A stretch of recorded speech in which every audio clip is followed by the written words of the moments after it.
ඔන්න එක ගමක ගම ගෙදරක ගමරාල කෙනෙකුයි ගම හාමිනේ කෙනෙකුයි ඒ වගේම ගෙදර වැඩට හිටපු කොල්ලු ගැටයෙකුයි හිටියා. ඔන්න ඉතින් ගමරාලගේ වත්ත පහල හොඳ කිතුල් ගහක් තිබුණා. මේ කිතුල් ගහේ හොඳ සරුවට ආපු කිතුල් මලක් තියෙනවා ගමරාල දැක්කා. ඉතින් ගමරාල මේ කිතුල් මල කපලා රා හදන්න තීරණය කළා. හාමිනේ අර වත්ත පහල නියම කිතුල් මලක් තියෙනවා. මම මේ කල්පනා කරේ ඒ කිතුල් මල කපලා රාඩිංගක් හදන්න හාමිනේ. ඒකනම් හොඳයි ගමරාලේ. ඔන්න ඉතින් ගමරාලේ කිතුල් ගහට නැගලා කිතුල් මල කපලා ඒකෙන් බේරෙන රා ටික එකතු කරගන්න මුට්ටියක් එල්ලලා තිව්වා. ඒත් ඊට පහුවෙනිද ගහට නැගලා ගමරාල බැලුවට ගහේ කිතුල් මලෙන් බේරිච්ච රා මුට්ටියේ තිබුණේ නෑ. මොකාද බොල මගේ මේ රා ටික බීපු හොරා? මොකෑ ගමරාලේ ඔය කෑමොර දෙන්නේ? අනේ මොකෝ ගමරාලි වෙලා තියෙන්නේ? අනේ මම ඊයේ මේ කපපු මේ මලේ රා ටික මොකෙක් හරි බීලා නෙව. අනේ මන්දා. මම නම් හිතන්නේ ඕක සතෙක් වෙන්නේ නැති බොන්න ඇත්තේ. මාත් කියන්නේ මොකෙක් හරි සතෙක් තමයි බොන්න ඇත්තේ. ඔව් හැබැයි සතෙක් වෙන්නත් පුළුවන්. මම කියන්නේ ගමරාලට ඕකට හොඳ කේමක්. ඒක කරලා දවස් 3ක් යනකොට සතෙක් බොනවා නම් අනිවාර්යෙන්ම නතර වෙනවා. එහෙනම් කියපම් බලන්න කොල්ලෝ. ගම්මිරිස් නැටි 3ක් කාටවත් කියන්නේ නැතුව කතා නොකර ගිහිල්ලා ඔය මලේ එල්ලන්න. එතකොට හරි. ඔන්න ඉතින් ගෙදර වැඩට ඉන්න කොළුවා කියපු විදියට ගමරාල ගම්මිරිස් නැටි 3ක් අරගෙන කාටවත් නොකිය ගහට නැගලා කිතුල් මලේ එල්ලුවා. ඔන්න ඉතින් එදා දවස ගෙවිලා අලුත් දවස උදා වුණා. ඉතින් ගමරාලේ ගහට නැගලා මුට්ටිය රාතියද කියලා බැලුවට රාඩිංගක්වත් මුට්ටියේ තිබුණේ නැහැ. අදත් රා නැහැ බං. මේකෙම නං වැඩ කොල්ලා නැද්ද කොහෙද? හරි ගමරාලි. දවස් 3ක් යනවනේ ඔයකෙම වැඩ කරන්න. තව දවස් 2ක් තියෙනකේ පොඩ්ඩක් ඉවසලා ඉන්නකෝ. ඔන්න ඉතින් ඔය විදියට දවස් 3 ගත වුණා. ඒ වුණාට මේ රා මුට්ටියේ රා නැති වෙන එක නතර වුණේ නැහැ. අනේ කොල්ලෝ උඹේ කෙමෙන් නං ඇති වැඩක් නැහැ. මම අද මේ ගහයට වෙලා ඉඳලා මේ හොරාව අල්ලගන්නවා. මේ ගමරාලි මේ දවස්වල හරිම හීතලයි.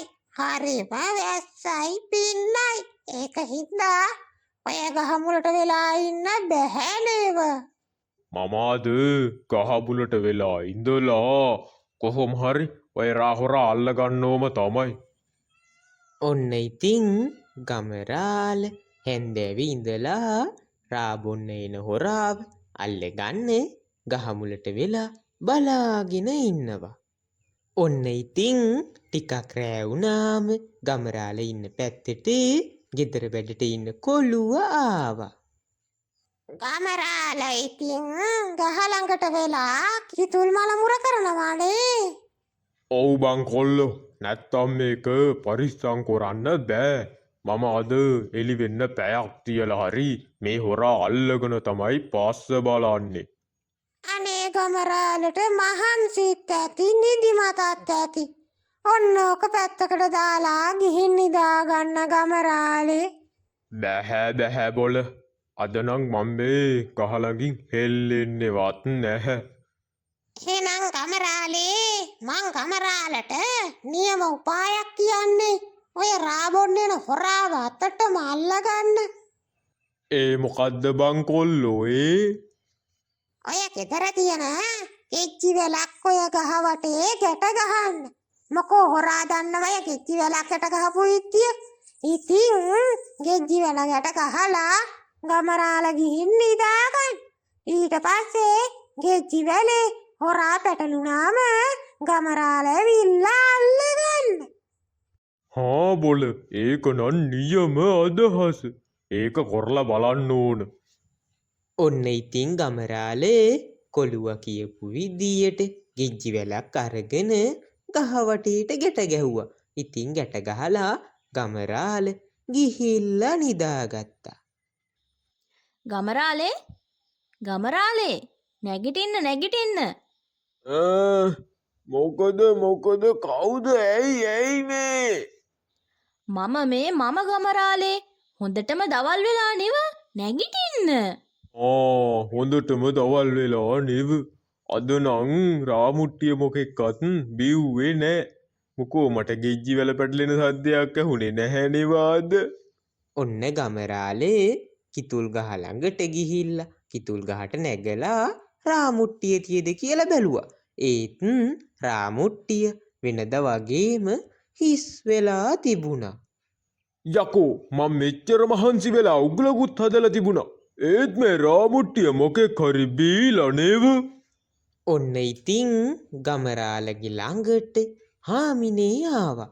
ගමරාලේ ඕකනම් හරියන වැඩක් නෙවෙයි. මං ඔයට හොඳ වැඩක් කියන්නම්කෝ. අන්න ඒක කරන්නකෝ. අර මොකද්ද හාමිනේ? මම ගෙයි අරන් තියපු කුඩු වගේක් තියෙනවා. අන්න ඒක ඔය රාමුට්ටියට දාලා තියන්නකෝ. මම කිව්වට. හාමිනේ එහෙනම් ඒකවත් කොරලා බලමු. නැත්තං මේක මේ රාබන හොරා අල්ල ගන්න වෙන්නේ නෑ. ඔන්න ඉතින් ගමරාලේ හාමිනේ දීපු අර කුඩු ටික අරගෙන ගිහිල්ලා ගහේ එල්ලලා තියෙන මුට්ටිය ඇතුළට දෑවා. ඔන්න එදා දවස ගෙවිලා අලුත් දවස උදා වුණා. ඔන්න ඉතින් උදේ පාන්දරම මෙන්න බොලේ ගෙදර වැඩට ඉන්න කොළුවා මහ හයියෙන් කෑ ගහනවා. අම්මා මගේ බඩ රිදෙනවා. වට ඉන්න බැරියෝ මුතු අම්මා බාරොයි වට. ඈ බොල කොළුවෝ උඹට මොකෝ මේ එකපාර බඩේ අමාරුවක්. උඹ මොකෝ නරක දෙයක්වත් කෑවය? අනේ නෑ ගමරාලේ මට ඉන්න බැරියෝ මගේ බඩ රිදෙනවා මුතු අම්මා. මොකෝ මේ මහහයියෙන් කෑ ගහන්නේ? අනේ හාමිනේ මෙන්න මේ කොළුවගේ බඩේ අමාරුවක් කියනවා නේව? ඈ බංකොලු උඹට බඩේ අමාරුව? කවද ඉඳන් යෝක තියෙන්නේ? අනේ හාමිනේ මට ඊයේලි වෙන ජාමෙට උරුව හැදුනේ. මට ඉන්න බෑ අම්මෝ. එහෙනම් උඹට ඔය රාබීලා වෙන්නේ නැතිනේ. මම රාබිව්වා. කොහොමේ හාමිනේ දැනගත්තේ?